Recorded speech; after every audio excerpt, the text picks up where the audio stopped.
उस वक्त बाज लोग हाजिर थे जिन्होंने उसे उन गलीलियों की खबर दी जिनका खून पिलातुस ने उनके ज़बीहों के साथ मिलाया था।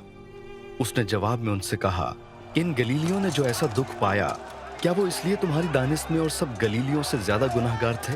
मैं तुमसे कहता हूँ कि नहीं, बल्कि अगर तुम तौबा न करोगे तो सब इसी तरह हलाक होगे।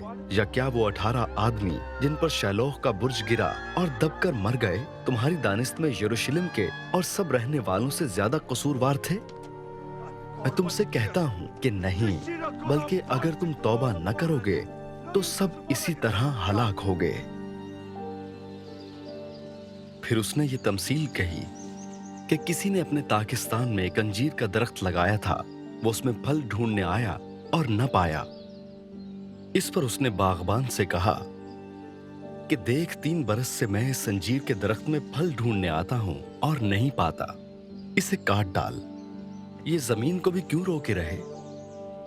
उसने जवाब में उससे कहा, ए खुदावन, इस साल तो और भी उसे रहने दे, ताकि मैं उसके गिर्द थाला खोदूं और खाद डालूं। अगर आगे को फला तो खैर, नहीं तो इसके बाद काट डालना।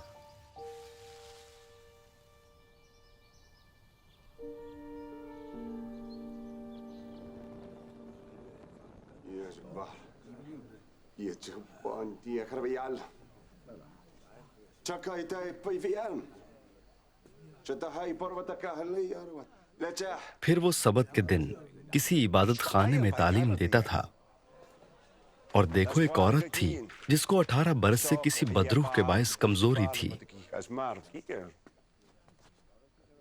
वो कुबड़ी हो गई थी और किसी तरह सीधी ना हो सकती थी।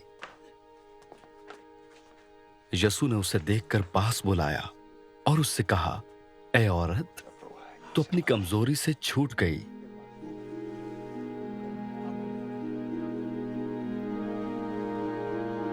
और उसने उस पर हाथ रखे, उसी दम वो सीधी हो गई।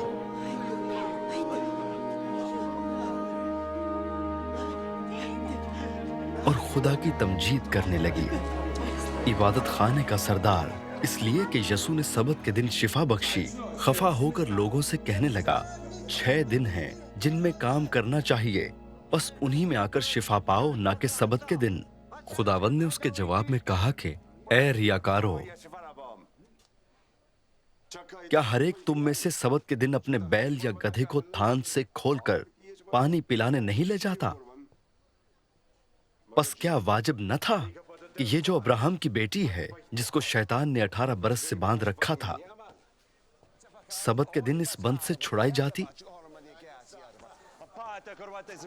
जब उसने ये बातें कहीं तो उसके सब मुखालिफ शर्मिंदा हुए, और सारी भीड़ उन आलीशान कामों से जो उससे होते थे खुश हुई। बस वो कहने लगा, खुदा की बादशाही किसकी मानंद है? मैं उसको किससे तशबीह दूं? वो राई के दाने की मानंद है जिसको एक आदमी ने लेकर अपने बाग में डाल दिया।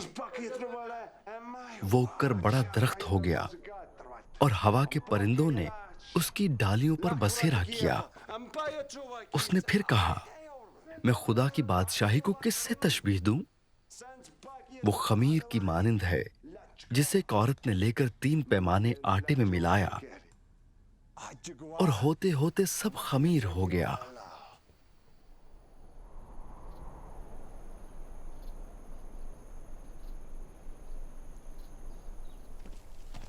वो शहर शहर और गांव गांव तालीम देता हुआ यरूशलेम का सफर कर रहा था।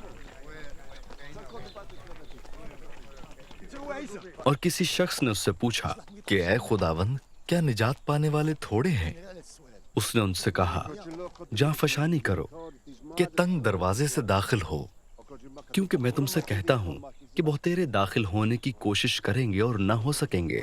जब घर का मालिक उठकर दरवाजा बंद कर चुका हो और तुम बाहर खड़े दरवाजा खटखटाकर ये कहना शुरू करो कि ऐ खुदावंद, हमारे लिए खोल दे, और वो जवाब दे कि मैं तुमको नहीं जानता कि कहां के हो, उस वक्त तुम कहना शुरू करोगे कि हमने तो तेरे रूबरू खाया पिया और तूने हमारे बाजारों में तालीम दी।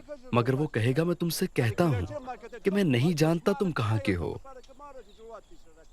ऐ बदकारो, तुम सब मुझसे दूर हो, वहां रोना और दांत पीसना होगा।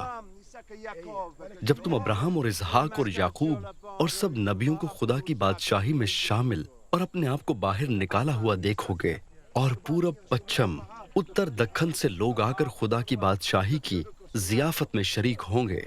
और देखो, बाज आखिर ऐसे हैं जो अव्वल होंगे, और बाज अव्वल हैं जो आखिर होंगे।